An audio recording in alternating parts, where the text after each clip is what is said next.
খবর পড়ছি news studio YouTube চ্যানেলের পক্ষ থেকে। প্রথমে জানাবো হেডলাইন্স, তবে তার আগে এখনও পর্যন্ত যারা আমাদের চ্যানেলটিকে সাবস্ক্রাইব করেননি তারা অবশ্যই চ্যানেলটিকে সাবস্ক্রাইব করুন এবং পাশে থাকা বেল আইকনটি প্রেস করুন, সবার আগে ভিডিওটি আপনি দেখতে পারেন। এবং আপনি কোথা থেকে দেখছেন সেটা অবশ্যই কমেন্টের মাধ্যমে আমাদের জানাবেন। এছাড়াও এই আর্জিকর ঘটনা নিয়ে আপনার ব্যক্তিগত মতামতটি অবশ্যই আমাদের কমেন্ট বক্সে জানাবেন। জানাবো এখনকার বিশেষ সংবাদ।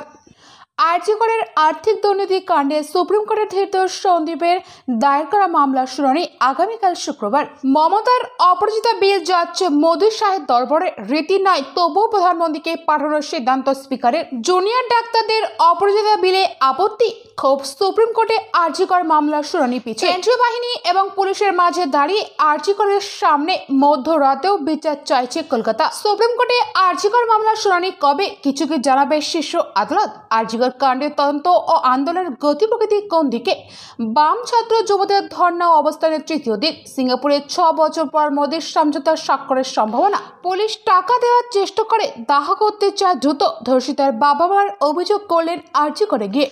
কলকাতা সিপির পদত্যাগ চেয়ে হাইকোর্টের দৃষ্টি আকর্ষণ, আবেদনের সাড়া দিল না আদালত। রাজ্যের অপরাজিতা বিল বানিয়েছে ভাড়াটে সংস্থা, দাবি সেলিমের। সৈন্যদের উত্তর দেব না, পাল্টা জবাব চৌধুরীমার। বিচারের জন্য সুপ্রিম কোর্টের উপর ভরসা রাখুন, আন্দোলনকারী ডাক্তারদের আইএমএ বলল। এবার নিজেদের কাজে ফিরুন। ত্রিপুরায় শান্তি ফেরাতে 2 নিষিদ্ধ জঙ্গি গোষ্ঠীর সঙ্গে চুক্তি সই করল কেন্দ্র, শাহ বললেন ঐতিহাসিক। জম্মু ও কাশ্মীরে বিধানসভা ভোটের প্রচার শুরু করলেন রাহুল, বললেন পূর্ণ রাজ্যের মর্যাদা ফেরাবো। ডাক্তারদের নিরাপত্তার জন্য কি কি পদক্ষেপ করা হয়েছে রাজ্যগুলি থেকে রিপোর্ট চাইল কেন্দ্র। ধস বিধ্বস্ত 1 ইয়ারের জন্য বেতনের পুরো টাকাটাই দান করলেন রাহুল গান্ধী, সকলকে এগিয়ে আসার আহ্বান। এতক্ষণ শুনলেন সংবাদ শিরোনাম, জানাবো এখনকার বিস্তারিত খবর। আর্জিকর মামলার শুনানি হচ্ছে না সুপ্রিম কোর্টে। শীর্ষ আদালতের প্রধান বিচারপতি DY চন্দ্রচূড়, বিচারপতি JB পাজিওয়ালা এবং বিচারপতি মনোজ মিশ্রের বেঞ্চ এই মামলার শুনানি হওয়ার কথা ছিল। গতকাল বুধবার শীর্ষ আদালতের তরফে জানানো হয়, আজ প্রধান বিচারপতি এজলাস না বসার কারণে এই মামলার শুনানি হচ্ছে না। তবে কবে পরবর্তী শুনানি হবে তা আজ জানানো হবে বলে আদালত সূত্রের খবর। সুপ্রিম কোর্টে আজ আর্জিকর মামলার শুনানি হওয়ার কথা ছিল বেলা 11টা নাগাদ। গত শুনানিতে সেই মামলা তদন্তের প্রাথমিক রিপোর্ট শীর্ষ আদালতে জমা দিয়েছিল সিবিআই। আজ আবারও তাদের তদন্তের অগ্রগতির রিপোর্ট দেওয়ার কথা ছিল। আর্জিকর মামলায় যুক্ত হতে চেয়েছে সুপ্রিম কোর্টের আবেদন করেছে কেন্দ্রীয় সরকার। রাজ্য সরকার অসহযোগিতা করছে বলে তাদের অভিযোগ। অন্যদিকে এই মামলায় সুপ্রিম কোর্টের শুনানিতে অংশ নেওয়ার কথা বিভিন্ন চিকিৎসক সংগঠনের। এই ঘটনার প্রতিবাদে কর্মরতির জেরে কর্তৃপক্ষ কোনো পদক্ষেপ করছে কিনা তাও দেখবে সর্বোচ্চ আদালত। সব মিলিয়ে আর্জিকরের শর্তবর্ণিত মামলার শুনানি কবে হবে আর সুপ্রিম কোর্ট কি জানায় সেই দিকে নজর থাকবে। আর্জিকর কাণ্ডের প্রতিবাদে চলছে বাংলায় বিক্ষোভ মিছিল, অবস্থান, প্রতিবাদ কর্মসূচিতে। গতকাল বুধবারও পথে নেমেছে অনেকেই। আজও বিভিন্ন কর্মসূচি রয়েছে কলকাতা থেকে বিভিন্ন জেলায়। চিকিৎসকদের পাশাপাশি সাধারণ মানুষও পথে নামছেন। আর্জিকর মেডিকেল কলেজে জুনিয়র ডাক্তারদের অবস্থান, আন্দোলনের গতিপ্রকৃতি আজ নজর থাকবে। অন্যদিকে আজ সুপ্রিম কোর্টের প্রধান বিচারপতি DY চন্দ্রচূড়ের ডিভিশন বেঞ্চে আর্জিকর মামলার শুনানির কথা ছিল। সুপ্রিম কোর্টের তদন্তের গতিপ্রকৃতি নিয়ে সিবিআই রিপোর্ট দেওয়ার কথাও থাকলেও তা আপাতত পিছিয়ে গেল। তবে তদন্তকারীরা এই মামলা নিয়ে কিছু বলেন কিনা সেই দিকে নজর থাকবে। শ্যামবাজার পাঁচপাতার মোড়ে অদ্বৈত ভূপেন্দ্র বোস অ্যাভিনিউ সিপিএম এর ছাত্র যুব মহিলাদের ধর্নার অবস্থানের আজ 3য় দিন। গতকাল বুধবার সিপিএম এর যুবনেত্রী মীনাক্ষী মুখোপাধ্যায় বলেছিলেন, সিপিআইএম এর উপর চাপ বৃদ্ধি করতে সিজিও কমপ্লেক্সে অভিযানের পরিকল্পনা নেওয়া হচ্ছে। সুপ্রিম কোর্টের শুনানি না হওয়ার ফলে আজ এ ব্যাপারে কোনো কর্মসূচি ঘোষণা করেন কিনা মীনাক্ষীরা সেই খবর দিকে নজর থাকবে। 2 দিনের সফরে প্রধানমন্ত্রী নরেন্দ্র মোদী এখন সিঙ্গাপুরে। সেদেশের নতুন প্রধানমন্ত্রী লরেন্স ওয়েং এর আমন্ত্রণে 6 বছর পর সেদেশে গেলেন মোদী। সিঙ্গাপুরের সঙ্গে ভারতের বেশ কিছু কৌশলগত সমঝোতা রয়েছে। সে বোঝাপড়াকে আরও অর্থবহ করে তুলতে আজ সেখানে 2 দেশের মধ্যে একটি সমঝোতাপত্র সই হওয়ার কথা। আমাদের নজর থাকবে সেই খবরের দিকে। কলকাতা হাইকোর্টের নির্দেশে আর্জিকর মেডিকেল কলেজের আর্থিক অনিয়মের অভিযোগের তদন্ত করছে সিবিআই। তদন্তে জড়িয়ে প্রাক্তন অধ্যক্ষ সন্দীপ ঘোষের নাম। হাইকোর্টের সেই নির্দেশকে চ্যালেঞ্জ করে সুপ্রিম কোর্টের দ্বারস্থ হয়েছিলেন সন্দীপ। এই মামলায় রক্ষা কবচের আবেদনও করেছিলেন। ঘটনাচক্রে সেই মামলাতেই সোমবার রাতে সিবিআইয়ের হাতে গ্রেপ্তার হন তিনি। সুপ্রিম কোর্ট সন্দীপের দায়ের করা মামলার শুনানি হবে আগামীকাল শুক্রবার। আর্জিকর হাসপাতালে আর্থিক দুর্নীতি মামলায় ইডিকে দিয়ে তদন্ত করাতে চেয়ে কলকাতা হাইকোর্টের দ্বারস্থ হাসপাতালের প্রাক্তন অতিরিক্ত সুপার আক্তার আলী। আরজি করে প্রাক্তন অধ্যক্ষের বিরুদ্ধে বিভিন্ন ক্ষেত্রে আর্থিক দুর্নীতির পাশাপাশি মৃতদেহ এবং বায়োমেডিক্যাল বর্জ্য পাচার তোলাবাজির অভিযোগ এনেছিলেন তিনি। ইডির তদন্তে আরজির প্রেক্ষিতে গত 23শে আগস্ট হাইকোর্টের বিচারপতি রাজশ্রী ভারদ্বাজের পর্যবেক্ষণ ছিল, একাধিক সংস্থার তদন্ত করলে বিষয়টি জটিল এবং সময় সাপেক্ষ হতে পারে।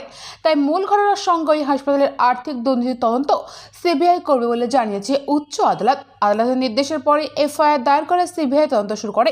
অন্যদিকে আরজি করে মহিলা চিকিৎসককে ধর্ষণ এবং খুনের ঘটনার তদন্ত করছে সিবিআই। জোড়া তদন্তের মুখোমুখি হতে হয় সন্দীপকে। আর্থিক অনিয়মের মামলার তদন্তে সূত্র ধরে গত 25শে আগস্ট তার বেলেঘাটার বাড়িতে হানা দিয়েছিল তদন্তকারী সংস্থা।